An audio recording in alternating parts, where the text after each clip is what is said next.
Hello, students. Welcome back to the Ratan's Ayurveda. I am Ratan, welcoming you all to our informatory series.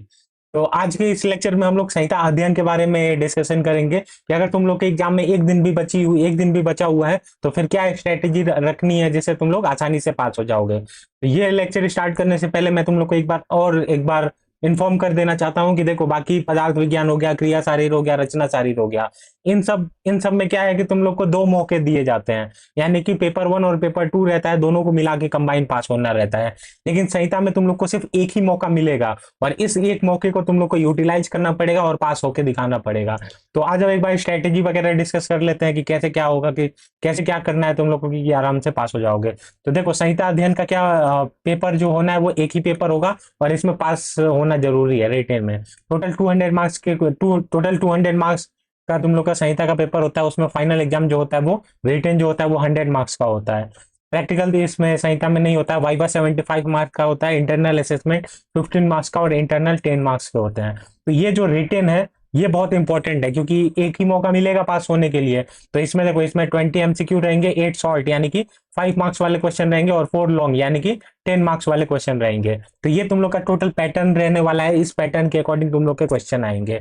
और इस एक बार topic को बताने से पहले मैं ये बता देना चाहता हूँ कि वन शॉट लेक्चर में मैंने पूरा संहिता अध्ययन का सारा सिलेबस कवर करवा दिया है। इसके 2 पार्ट में है। तुम लोग को डिस्क्रिप्शन में लिंक दे दूंगा इसका, संहिता के वन शॉट का। तो तुम लोग आराम से जाओ, वहां से पेपर से पहले वन शॉट लेक्चर को देखो और आराम से तुम लोग के सारे टॉपिक्स क्लियर हो जाएंगे और तुम लोग पास हो जाओगे आराम से। ज्यादा लोड लेने वाली बात नहीं है। तो देखो, एमसीक्यू जो है वो कहीं से भी आ सकता है कि सारे चैप्टर से मिक्स करके आएंगे। शॉर्ट क्वेश्चन की बात करें तो देखो, फर्स्ट जो क्वेश्चन होगा वो अष्टांग के चैप्टर 1 से आ सकता है या फिर चरक के चैप्टर 9 और 10 से आ सकता है। सेकंड जो क्वेश्चन होगा 5 मार्क्स का वो अष्टांग के दूसरे और 8वें चैप्टर से या फिर चरक के 5th और 8th चैप्टर से। जो थर्ड क्वेश्चन बनेगा वो अष्टांग के 3rd या 4th चैप्टर से और चरक के 6th एंड 7th चैप्टर से।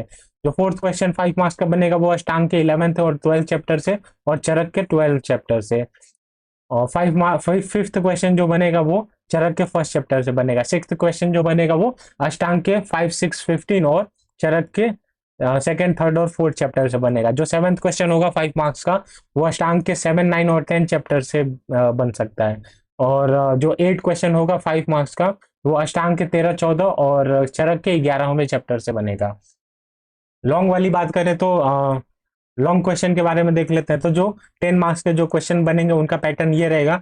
जो पहला क्वेश्चन होगा या तो वो अष्टांग के फर्स्ट चैप्टर से रहेगा या चरक के फर्स्ट, 9th और 10th चैप्टर से रहेगा।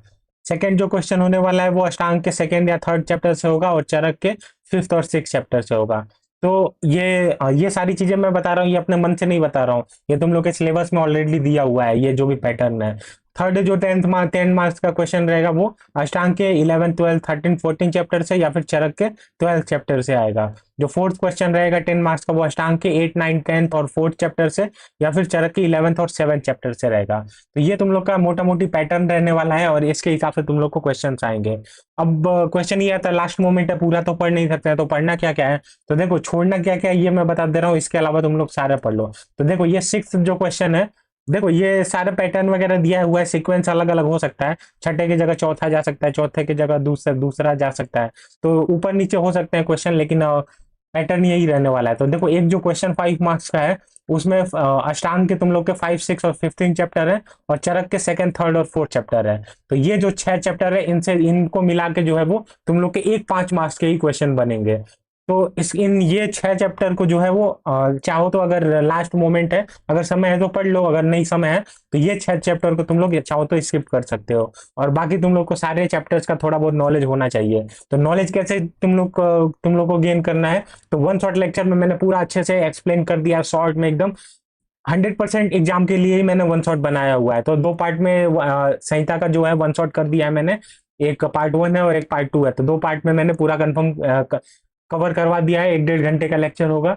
तो फिर आराम से जाओ, डिस्क्रिप्शन में लिंक दे दूंगा तुम लोग को और टेलीग्राम चैनल ज्वाइन कर लो, वहां पे तुम लोग को पीडीएफ प्रोवाइड कर दिया जाएगा। तो जाओ फिर संहिता का एग्जाम जो है फोड़ के आओ, कोई दिक्कत नहीं होगी, आराम से पास हो जाओगे। वन शॉट लेक्चर से सारी चीजें कवर कर लो बढ़िया से। चलो फिर बाकी जिनके भी एग्जाम है उनको ऑल द बेस्ट। और कमेंट में लास्ट में बताना नहीं भूलना कि एग्जाम वगैरह तुम लोग के कैसे गए या फिर कैसे जा रहे हैं। चाहो तो कमेंट में बता सकते हो। चलो फिर मिलते हैं नेक्स्ट लेक्चर में, तब तक के लिए जय हिंद, जय आयुर्वेद।